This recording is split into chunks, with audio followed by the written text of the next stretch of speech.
Welcome to Breaking Solo, how solopreneurs break barriers, build brands, and embrace the future of business.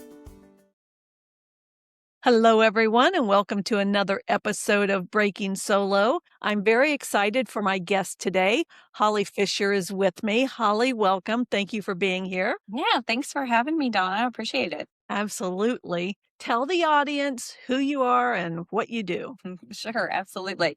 Well, I actually own Fisher Creative Marketing, which I'm based in Asheville, North Carolina, but work with businesses and organizations all over the country and sometimes all over the world, really focusing on helping folks with marketing strategy and messaging, and then sort of implementing all of the different pieces that they need to really market their business the right way and really grow. So tend to work with a little bit smaller to sort of, mid-sized companies, even some other solopreneurs and coaches and consultants and all sorts of folks, which is really fun. Awesome. So tell me, what inspired you to go into solo business ownership?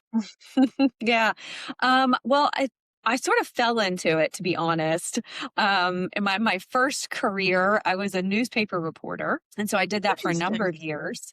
And in late 2008, if anybody wants to kind of think back to that time in our world, things were a little bit rocky for a lot of businesses and particularly the newspaper industry. So I was laid off from a newspaper job.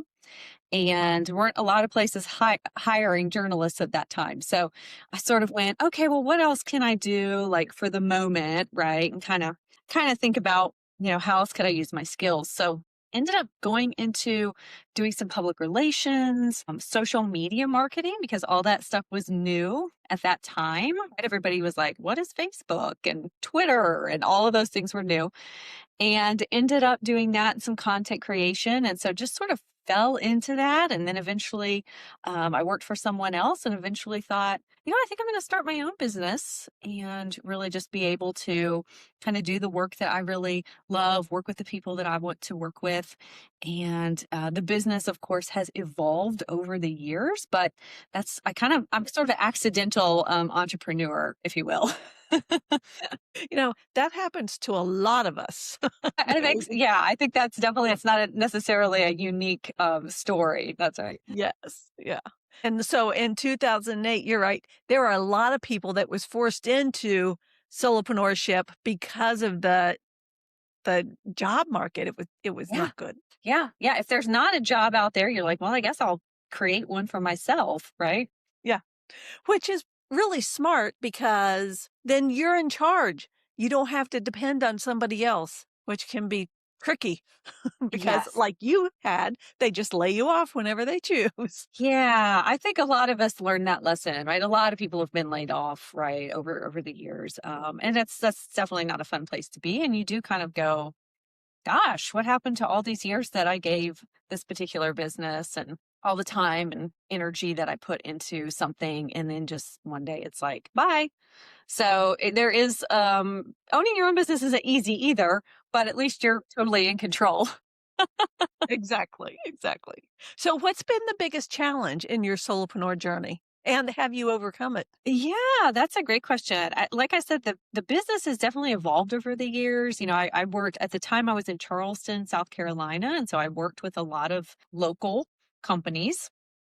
And then in 2018, early 2018 is when I got certified as a StoryBrand guide. And so that sort of shifted my business again. And I started going, wow, this is work that I really enjoy messaging and really, kind of getting into more of the strategy and, writing really thoughtful about how we were writing the content, right?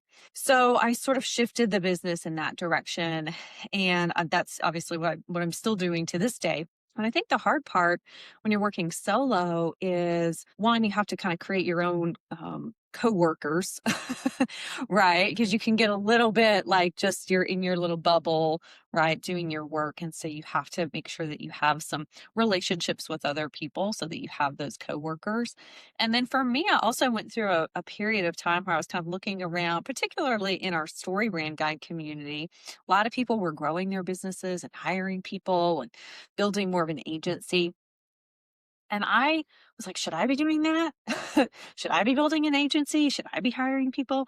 And I felt a little bit of this pressure, like maybe I should. And then I really stopped to think about it. And I was like, you know what? I actually don't want to do that. I don't want that. I like just working by myself. I bring in partners and people when I need them.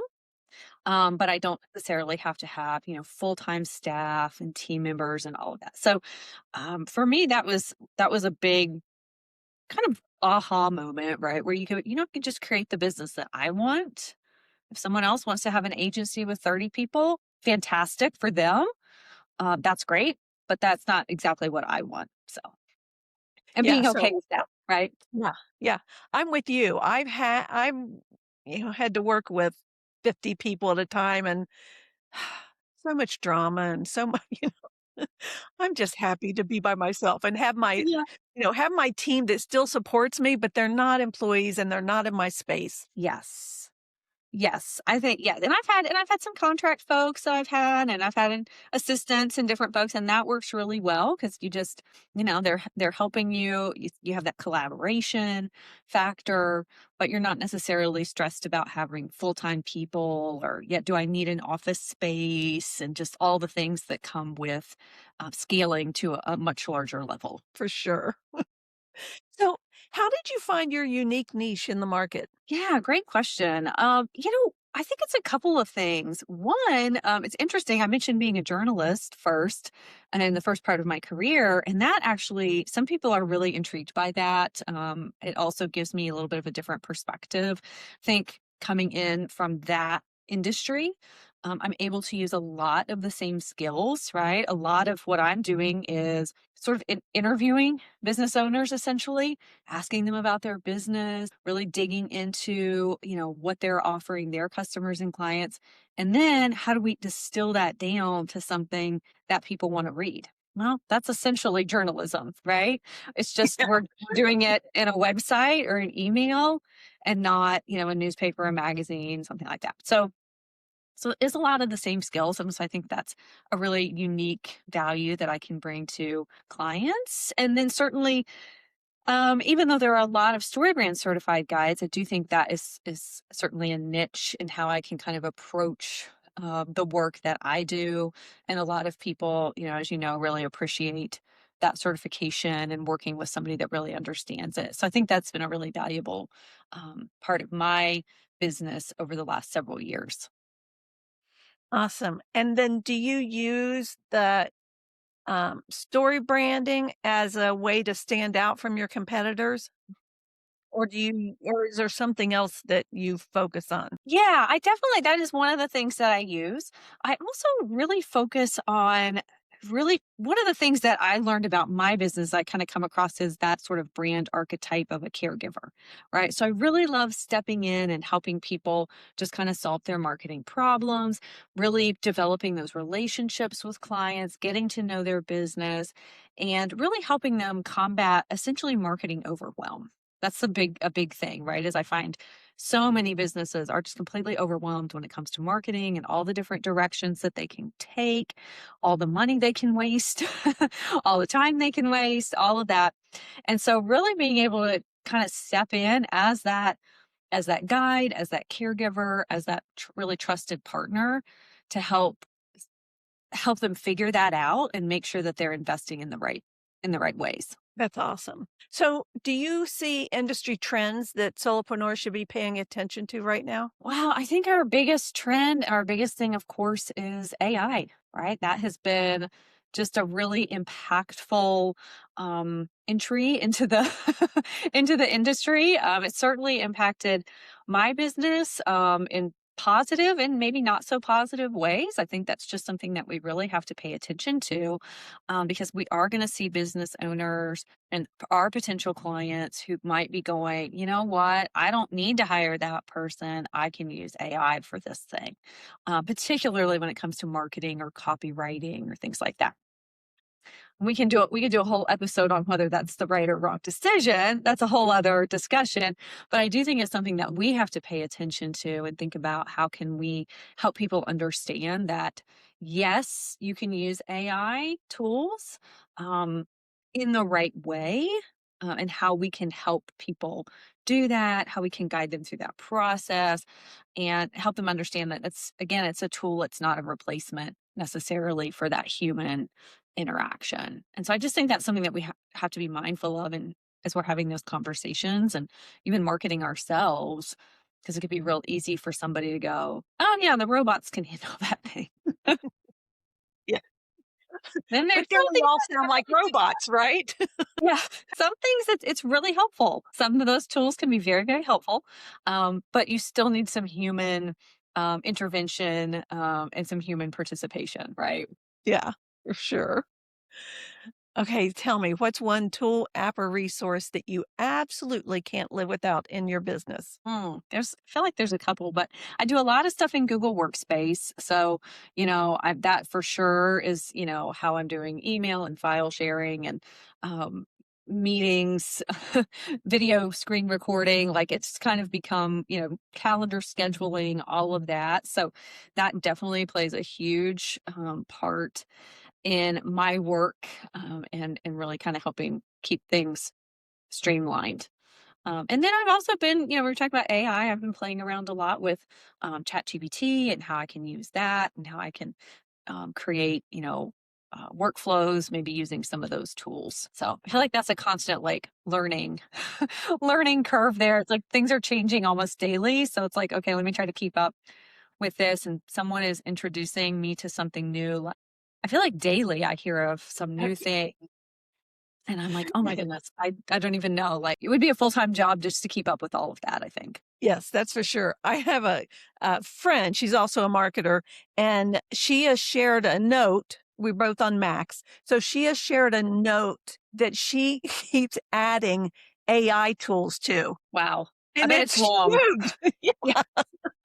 It's like, Yeah. I don't have time to investigate all of those. No, no. So you kind of have to pick a few and try to learn those. And then I try to keep my ear to the ground for new things that I might want to explore, Yeah, but not get distracted by all the, shiny new toys. yeah, for sure. Okay, tell me about your daily habits and routines that help you stay focused and productive. Well, I'm a big fan of fitness and health. So those are things that I work into my day that really help me. So I get up every morning and my husband and I go to CrossFit at 6 a.m. And so for me, that's huge, both for obviously the physical and health benefits of that, but just that mental kind of clarity and just kind of like, stress relief and all of that for the day. So that really sets me up kind of for success.